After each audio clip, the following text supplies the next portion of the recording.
Good morning friends. आज है 16 fab और अभी बज रहे हैं सुबह के 3:30 और मैं यहाँ ये आइस लगा रही हूँ अपने फेस पे क्योंकि कोई एलर्जी हो गई है, बहुत गंदी वाली एलर्जी हो गई है। तो उसके लिए बहुत इरिटेशन है। तो अभी आइस लगा रहे हैं और अभी सुबह के 3:30 बज रहे हैं। हमें जाना है महाकुंभ आज। तो फाइनली हमें ये मौका मिला है सौभाग्य से। तो अभी बस निकलेंगे हम आधे एक घंटे में, मतलब 4:30-5 बजे तक। तो अभी 3:30 बजे उठ के ये सबसे पहले ये आइस लगा रही हूँ ताकि फेस पे थोड़ा सा आराम पड़े क्योंकि बहुत ज़्यादा इरिटेशन हो रही है। और उसके बाद रेडी होके निकलेंगे हम कुंभ के लिए। तो देखते हैं कैसा हाल है, क्या है वहाँ पे, कितना टाइम लगता है पहुँचने में। जैसे जो टीवी में दिखा रहे हैं न्यूज़ में, उस अकॉर्डिंग सब परेशानी है कि आराम से पहुँचना है। तो चलते हैं, फटाफट से रेडी होते हैं और आपको भी कंटिन्यू करते हैं। यहाँ बन रही है सुबह सुबह की चाय, अदरक वाली चाय। ज़िंदगी है चाय, चाय के बिना काम नहीं चलता।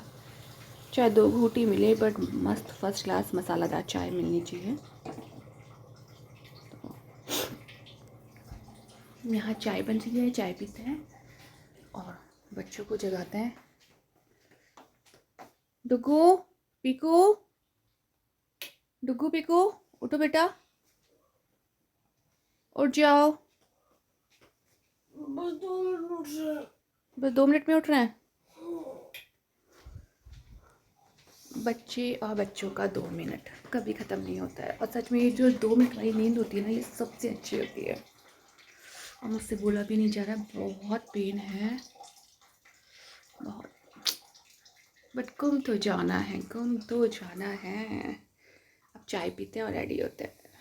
तो फ्रेंड्स फाइनली हम लोग रेडी हो गए थे। रेडी हम लोग बहुत जल्दी हो गए थे, भैया का वेट कर रहे थे, वो थोड़ा सा लेट हो गए थे। तो यहाँ हमारा लगेज रेडी था। हमने सोचा था हम एक ही लगेज करेंगे, बट नाना करते हुए काफ़ी लगेज हो गया। एक बैग ही हमारा खाने पीने का हो गया, चुटर पुटर रखा, क्योंकि सुना था रास्ते में कहीं कुछ नहीं मिलने वाला, तो अपना खाना पीना लेके चलो। तो इसलिए हमने 2 बैग करे थे, एक ऑलरेडी गाड़ी में रखा है, दूसरा हमने एक्स्ट्रा ब्लैंकेट्स और शॉल्स वगैरह ली क्योंकि सुन रहे थे जाम में फंसेंगे, रात भर लोग जाम में फंस रहे हैं। तो हमने लगा ठंड ना लगे, रात में गाड़ी में ही सोना पड़ेगा, कोई होटल्स नहीं मिल रहे हैं किसी को भी। तो इस वजह से हमने ये सामान रखा था सारा।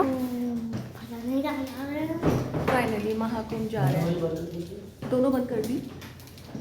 And we are so excited. हम लोग सब नीचे आ गए थे अपना सामान लेकर, गाड़ी का वेट कर रहे थे, ड्राइवर भैया गाड़ी लेकर आते हैं। तो सुबह सुबह 5:15 5:30 के बीच का टाइम था। इतना प्यारा वेदर था, मतलब भीनी भीनी सी ठंड थी, बहुत ठंडी नहीं थी, गर्मी नहीं थी, बहुत प्यारा सा वेदर था। और सिर्फ एक स्टार दिख रहा था, सारी लाइट्स ऑफ थी, सब लगता है संडे था, सब सो रहे थे, संडे मना रहे थे। और बहुत ही प्लीजेंट वेदर हो रहा था। तो वेदर को देख के लग रहा था कि हम बहुत अच्छे टाइम पे घूमने निकल रहे हैं, बट आगे की दास्तां तो कुछ और ही थी। तो यहाँ हम लोग गाड़ी का वेट कर रहे थे और गाड़ी ऑलमोस्ट आ गई थी। और सीरियसली गाइज हम लोग लेट उठते हैं, बट सुबह सुबह अगर बाहर निकलते हैं तो बहुत प्यारा वेदर रहता है। यहाँ फिर हम लगेज सेट कर रहे थे, कितना भी ट्राई कर लो लगेज कम रखने का, बट लगेज भर ही जाता है। पूरी गाड़ी में सिर्फ लगेज लगेज लगेज दिखता है, बहुत ट्राई करना पड़ता है। बहुत सारे कपड़े हो गए थे नाना करके भी, ब्लैंकेट, शॉल, खाना पीना, वाटर बॉटल्स बहुत सारी। तो फाइनली सामान सेटअप करे, हम अपने आप को सेटअप करे गाड़ी में और हम चल दिए हैं अपने महाकुंभ के रास्ते पर प्रयागराज में। तो भगवान जी का हाथ जोड़ा कि हमारी यात्रा सफल रहे, और माशाल्लाह रही भी।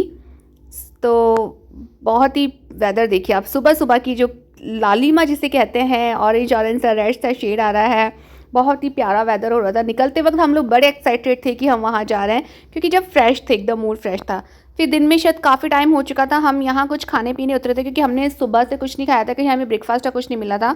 यहाँ उतरे तो यहाँ बहुत भीड़ थी, तो हम लोग यहाँ से निकल गए थे। और मेरे फेस पे इतना इन्फेक्शन था कि धूप से वैसे ही जलन हो रही थी, ईचिंग हो रही थी, बहुत बुरा हाल हो रखा था फेस का।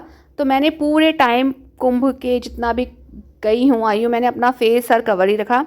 यहाँ आके हमने एक बहुत ही छोटा सा अजीब सा ढाबा था जो बिल्कुल भी साफ़ नहीं था, बट कहीं कुछ नहीं मिला, तो we had no any option कि हम यहीं आके हम लोगों ने पराठा ऑर्डर किया। इवन हमारे पास और भी कोई ऑप्शन नहीं था, सिर्फ एक आलू का पराठा ही यहाँ ऑप्शन था, इन्होंने और कुछ मेन्यू में रखा ही नहीं था। तो हमने यहाँ आके आलू का पराठा ऑर्डर किया, एंड एक आलू का पराठा आई थिंक 70 या 80 रुपीज़ का था, जिसके साथ वो चटनी केचप कुछ भी नहीं दे रहे थे, सिर्फ दही दे रहे थे, वो भी चार्जेबल था। तो लोग 15-15, 20-20 आलू के पराठे एक साथ ऑर्डर देते थे कि सब लोग भूखे थे, कहीं किसी को कुछ नहीं मिला था आते जाते वक्त। और आप देखिए मैं अपने फेस को लेकर ही परेशान हो रही थी, क्योंकि जितना ही ख़राब हो रहा था उतना ही दर्द कर रहा था, इरिटेशन हो रही थी, जलन हो रही थी। तो बस तो हमने आलू के पराठे ऑर्डर करे और कम से कम 1.5 घंटा लगा हमारा ऑर्डर आने में, क्योंकि इतना भीड़ था, क्योंकि किसी के पास कोई ऑप्शन नहीं था, तो सब वही कर रहे थे। फिर हम करके थोड़ा बहुत एक एक पराठा खा के हम 3:30-4 बजे यहाँ लंच करने आए। ये बहुत अच्छा होटल था, यहाँ हमने खाना खाया था, जहाँ हमने दाल चावल रोटी सब्जी ऑर्डर करा था। यहाँ भी हमें दही छाछ कुछ नहीं मिला, क्योंकि वहाँ स्टॉक है ही नहीं, सब बिक रहा है। तो ये देखिए प्राण के मनपसंद गुलाब जामुन जो वो यहाँ से ख़रीद कर लेकर गया था। तो हम सब लोगों ने बस खाना खाया, जो हमें बहुत पेट भर के 3:30 बजे खाना मिला था। उसके बाद हम गाड़ी में बैठकर, आप देख सकते हैं मेरा फेस, मतलब मैं अपने फेस को ले लेकर ही परेशान हो रही थी। मैं भूलना भी चाहूँ तो मुझे इसकी जो तकलीफ़ें थी, दर्द हो रहा था, वो नहीं भूलने देती। स्पेशली देखिए आइस पे भी हो गया था, तो मैं बहुत ज़्यादा परेशान थी। तो ये देखिए हमने संडे को 3:30-4 o'clock जो खाया है, बस वो खाया है। इसके बाद हमें कहीं कोई डिनर नहीं मिला, बाद में कोई ब्रेकफास्ट नहीं, कोई लंच नहीं, कुछ नहीं मिला। उसके बाद तो बस चलती गई सवारी। तो फिर अब हम यहाँ देखिए अब जैम में फंसे हैं कानपुर के पास आकर। ये देखिए जाम, और ये जाम हमारा 9 घंटे में हम पहुँचे हैं, 9 घंटे में। बाद में कानपुर से पहुँचने के बाद हम संगम तक 9 घंटे में पहुँचे हैं। कैसे जैसे हम प्रयागराज पहुँचे हैं, वहाँ एक पार्किंग में गाड़ी पार्क करी है, जहाँ से 20 से 25 किलोमीटर दूर था महाकुंभ संगम। तो हमें पता नहीं था, बस लोग जैसे जैसे कोई भी कहीं भी बता रहा था, बस आइडिया से मुड़ गए थे, रुक गए थे। तुम दोनों सुंदर है, बिल्कुल। अब हम यहाँ प्रयागराज संगम तट पे जाने के लिए आ गए हैं।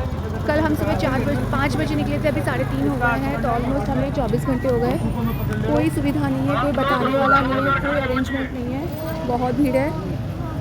तो अगर बहुत ज़रूरी ना हो, बहुत इच्छा ना हो तो यहाँ ना आए, बहुत परेशानी है। कल दिन में 3:30 बजे खाना खाया था, उसके बाद हमने कुछ नहीं खाया, हमारे पास कुछ नहीं मिला। हमें रास्ते में बहुत जाम है, बहुत परेशानी हो रही है, तो कृपया करके यहाँ ना आए, जरूरी ना हो। फिर पार्किंग से थोड़ा बाहर निकलने पे हमें एक ये ऑटो मिला, जो कि बहुत मिन्नतें करने के बाद राज़ी हुआ चलने के लिए। वो थोड़ी दूर तक के लिए ही बोल रहा था कि मैं आगे तक नहीं लेके जाऊंगा, थोड़ी दूर में ही उतार दूंगा, जिसके वो 1000 रुपीज़ चार्ज कर रहा था। हमने बहुत कहा भैया पैसे ज़्यादा ले लो, बट हमें प्लीज़ डेस्टिनेशन तक पहुँचा दो। उसने मना कर दिया। तो हम कैसे जैसे करके ऑटो ढूँढ के हम लोग उस ऑटो में बैठे हैं 1000 रुपये में। एक ऑटो जिसकी सीट भी बड़ी अनकम्फर्टेबल थी, बट ठीक है, कोई ऑप्शन नहीं था, बैठना तो था ही, जाना तो था ही। ये देखिए मतलब मोनोपोली चल रही थी, जिसके मन में आ रहा था ऑटो रिक्शा उतना ही चार्ज कर रहा था, कोई फिक्स अमाउंट नहीं था। थोड़ी थोड़ी दूर के लिए ये लोग 1000, 1500 चार्ज कर रहे थे, क्योंकि इनका भी ठीक है कमाई का टाइम था, बट इतना भी लूटना अच्छी बात नहीं थी। और देखिए मैं अपने फेस से ही दुखी हो ही रखी थी, क्योंकि मुझे इतना तकलीफ़ें हो रही थी ना कि मैं चाहकर भी अवॉइड नहीं कर पा रही थी। देखिए और यहाँ भी हम जाम में फंसे पड़े हैं। ऑब्वियसली जाम सब जगह था, तो ऑटो या कार क्या ही करेगी। और हमारी गाड़ी को वहीं रोक लिया था, वहीं पार्किंग करने के लिए बोला गया था कि आगे नहीं जाएगी, मगर हमने जब बाद में देखा तो आगे गाड़ियाँ जा रही थी। फिर हम यहाँ ऑटो से उतरे हैं, थोड़ा पैदल चले हैं कि हमें कुछ और मिले। तब हमने एक रिक्शा किया जिसने 1500 चार्ज किया। उसने भी हमें आधे रास्ते पे उतार दिया कि हम आपको और आगे नहीं लेके जाएंगे। तो मतलब इतना ख़राब हालत थी कि रिक्शे ऑटो वाले पैसे भी इतने ले रहे थे और हमें लेकर भी नहीं जा रहे थे। फिर हम वहाँ रास्ते में उतरे हैं। ऑटो से रिक्शे से उतरने के बाद भी हम काफ़ी किलोमीटर पैदल चले हैं और नहीं पता था कहाँ जाना है, बस चलते जा रहे थे। बट सबसे अच्छा ये लगा कि प्रयागराज पहुँचने के बाद हमें लगा ही नहीं रात हो रही है। मतलब पूरी रात इतनी चहल पहल थी, इतने लोग थे, इतनी भीड़ थी। वाकई लोगों में जो श्रद्धा है, जो आस्था थी महाकुंभ को लेकर, वो बहुत ज़्यादा थी। इतने लोग जा रहे हैं, इतने लोग, इतनी भीड़ थी और उतने ही उत्साह के साथ, उतनी ही खुशी के साथ, किसी के चेहरे पे थकान दिख ही नहीं रही थी। तो लोग बहुत एंजॉय करके, बहुत खुश होके जा रहे थे।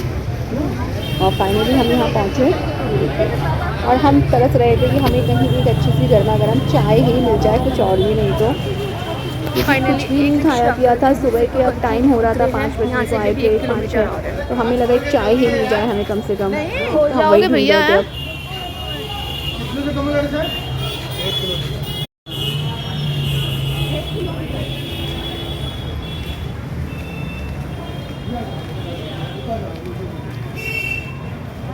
बता 2000 रुपये लगे तो ये पूरा नहीं पहुंचाया। पैदल चलवा रहे हैं।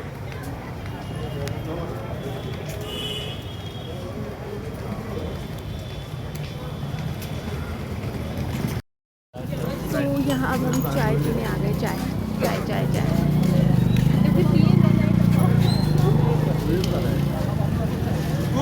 थक गया। वैसे मैं यहीं खड़ा हूँ।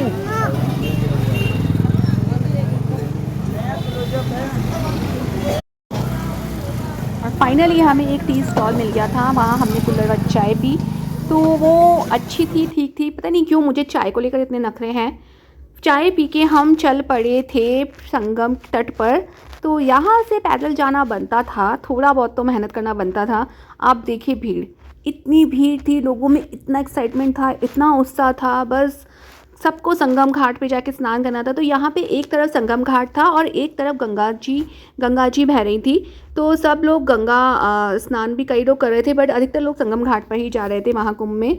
तो हम बस यहाँ चलते जा रहे थे, बट हमको ये नहीं पता था कि हमें और कितनी दूर चलना है। तो हमें बहुत आगे तक चलना पड़ा, बहुत आगे तक।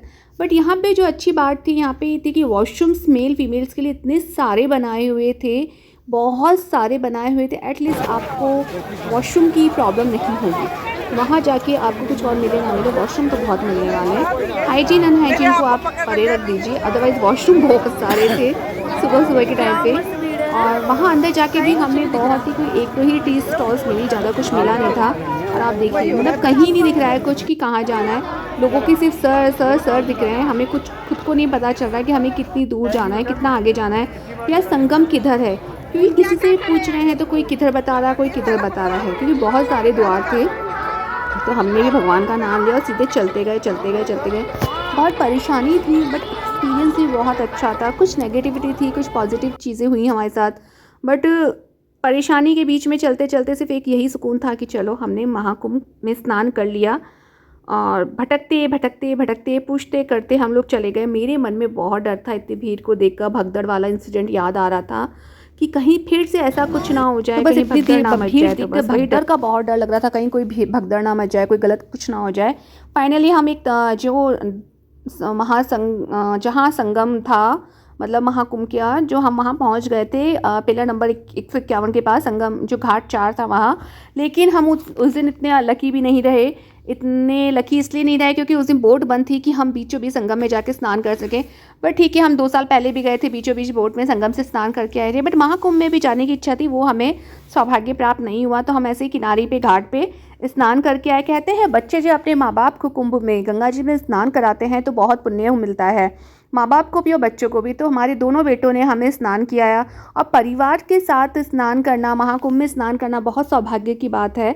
बहुत ही अच्छी फीलिंग आ रही थी मुझे उस वक्त कि चलो मैं अपने पति, अपने दोनों बच्चों के साथ आई हूँ, यहाँ मुझे ये सौभाग्य मिला है। तो वो एक अंदर से सुकून था। उस वक्त मैं सब चीज़ें भूल गई थी कि मैं कितना परेशान होकर आई हूँ, वो सब मेरे दिमाग से निकल गया था। और वाकई इतना अच्छा, इतना आनंद प्राप्त हो रहा था, इतना अंदर से इतनी अच्छी वाली फीलिंग आ रही थी। और बच्चों ने भी बहुत एंजॉय किया, ये देखिए आप।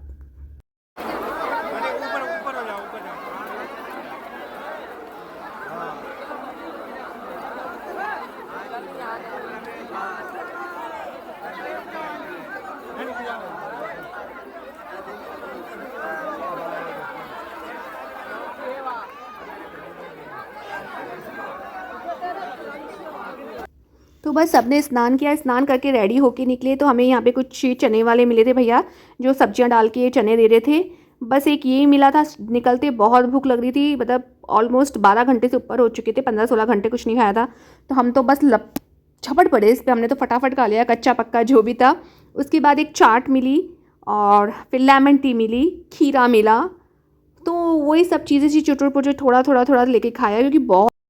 सो हेलो एवरीवन, आज सुबह ट्यूसडे को हम सुबह 5:30 बजे घर वापस आ गए हैं। पूरे 48 आवर्स में हम जाके आए हैं प्रयागराज महाकुंभ। तो अगर मैं किसी चीज़ की बुराई नहीं कर रही हूँ, यहाँ किसी चीज़ की आलोचना नहीं कर रही हूँ, मैं सिर्फ अपना एक्सपीरियंस शेयर कर रही हूँ। तो ये मैं बहुत ही छोटा सा व्लॉग बना पाई, क्योंकि इतना ज़्यादा परेशान हो गए थे वहाँ पे जैम की वजह से। एक तो कुछ खाने को नहीं था, कहीं कोई होटल्स नहीं है, कोई खाना पीना नहीं, एक तो बिना खाए पिए, दूसरा इतना जाम में फंसना, फिर इतना रिक्शे का मोनोपोली चल रही रिक्शे वालों की, उनकी जो मन में आ रही है वो रेट लगा रखी है, 1000, 1500, 2000। इतने रुपए खर्च करने के बाद भी हम पैदल चल रहे हैं, हमें कोई आइडिया नहीं है कहाँ जाना है, कितना और हमें पैदल चलना है, क्योंकि वहाँ कोई भी हेल्प नहीं कर रहा है, कोई पुलिस वाला नहीं बता रहा कि कहाँ आपका रास्ता, आपको कितना और चलना पड़ेगा। आप मतलब कहीं भी कुछ भी अपने आइडिया से लोगों से पूछ पूछ के जा रहे हैं। तो हम लोग इतना परेशान हुए, इतना खर्चा करा है, लेकिन हम लोग बहुत परेशान होके गए हैं। बस सेटिस्फेक्शन ये था कि हमने संगम में, इस महाकुंभ में स्नान कर लिया, तो उसका हमें एक सेटिस्फेक्शन है कि चलो हम इस लायक थे, हमें ये सौभाग्य प्राप्त हुआ। लेकिन अगर अदरवाइज़ और देखा जाए तो बहुत सी वहाँ पे ये जो ट्रांसपोर्ट फैसिलिटी है वो बहुत बेकार है। वहाँ कोई एक्स्ट्रा रिक्शा वगैरह गवर्नमेंट ने नहीं चला रखे। अगर इतना बड़ा महाकुंभ किया है तो कुछ फैसिलिटी शुरू कर देते, ताकि आम जनता जो है जा रही है वो आराम से जा सके, उनको ईज़िली वो 20-20, 15-15 किलोमीटर पैदल ना चलना पड़े। और कुछ रेट फिक्स अमाउंट कर देना चाहिए था ट्रांसपोर्ट का, ताकि जो मोनोपोली चल रही है 1000, 1500 वाली, वो भी ना रहे, क्योंकि हर कोई इतना अफोर्ड नहीं कर सकता। हम लोग 2-2, 3-3 हज़ार लगा के जा रहे थे एक तरफ से, उसमें भी हम लोगों ने इतना पैदल चला है, खाने पीना भी नहीं था, मतलब भूखे प्यासे हम लोग इतना पैदल चल रहे हैं। आते वक्त भी हम लोगों ने बाइक 2 बार करी हैं, जिनके चार्जेस एक्सेप्टेबल थे। उसके बाद भी हम लोगों ने 5 किलोमीटर धूप में, मिट्टी में पैदल चले हैं, खाए पिए बिना, अपना लगेज लेकर। तो वो जो चीज़ थी वो हमें बहुत परेशान करी है। अदरवाइज़ महाकुंभ में जाना देखिए सबका सपना होता है, सबको, हम बहुत सौभाग्यवती हैं, सौभाग्यवान हैं कि हमें ये मौका मिला है कि 12 साल में आएगा, पता नहीं 12 साल बाद हम कहाँ होंगे, होंगे नहीं होंगे, किसने देखा है। तो एटलीस्ट बस एक यही सेटिस्फेक्शन था। अदरवाइज़ मेरा जो एक्सपीरियंस है, मैं कहूँगी मेरे साथ वालों का, जितने भी लोगों का था, कुछ खास अच्छा नहीं था, कुछ खास व्यवस्था नहीं थी, प्रबंध नहीं था, कोई फैसिलिटी नहीं थी। बस महाकुंभ शुरू करके छोड़ दिया है, जैसे कि दुनिया पे करो, अपना जाओ, कैसे भी मैनेज करो, कोई आराम नहीं है, इतना परेशानी हुई थी। सो ये मेरा एक्सपीरियंस है, मैं किसी चीज़ की बुराई नहीं कर रही हूँ, तो प्लीज़ आप नेगेटिविटी मत लीजिएगा। और जिसको जाना है जाइए, जिसकी श्रद्धा है। बट अगर आप सिर्फ शौक के लिए जा रहे हैं कि ठीक है चलते हैं, सब चलते हैं, भीड़ चाल है, तो प्लीज़ बिल्कुल मत जाइए, बहुत परेशानी है। जाना है तो अपना खाना पीना भर भर के लेके जाइए, क्योंकि कुछ नहीं मिलना है, कहीं कोई होटल नहीं है। तो बस यही मेरा एक्सपीरियंस था। छोटा सा ब्लॉग बना पाई हूँ, क्योंकि इतना ज़्यादा फेडअप हो गए थे, इतना परेशान हो गए थे कि ब्लॉगिंग का भी मन नहीं करा, कुछ बनाने का वीडियोस। इतनी भीड़, भूखे प्यासे, इतना चलना है तो कहाँ कुछ मन करता है। तो व्लॉग भी नहीं बनाए हैं ज़्यादा। तो एक छोटा सा ब्लॉग था, जहाँ हम गए, स्नान किया, बस वहाँ तक का ही था। उसके बाद आने का मैंने कोई व्लॉग नहीं बनाया, क्योंकि कुछ आने का था ही क्या, गाड़ी में बैठे और बस चलते जा रहे हैं, चलते जा रहे हैं, चलते जा रहे हैं, तो ऐसे कुछ था नहीं खास, क्यों टाइम वेस्ट करना है। तो ये था मेरा महाकुंभ का जो छोटा सा व्लॉग था। तो हर हर गंगे, बहुत अच्छी बात है, जो लोग जाके आए हैं, जो लोग जा रहे हैं, जो जाना चाहते हैं, और जो नहीं गए हैं उनके लिए बहुत अच्छी बात है। तो आपको मेरा ये व्लॉग कैसा लगा ज़रूर बताइएगा। प्लीज़ मेरे चैनल को सब्सक्राइब करिए, मेरे चैनल को सपोर्ट करिए, और लाइक शेयर कमेंट करिए ज़रूर प्लीज़।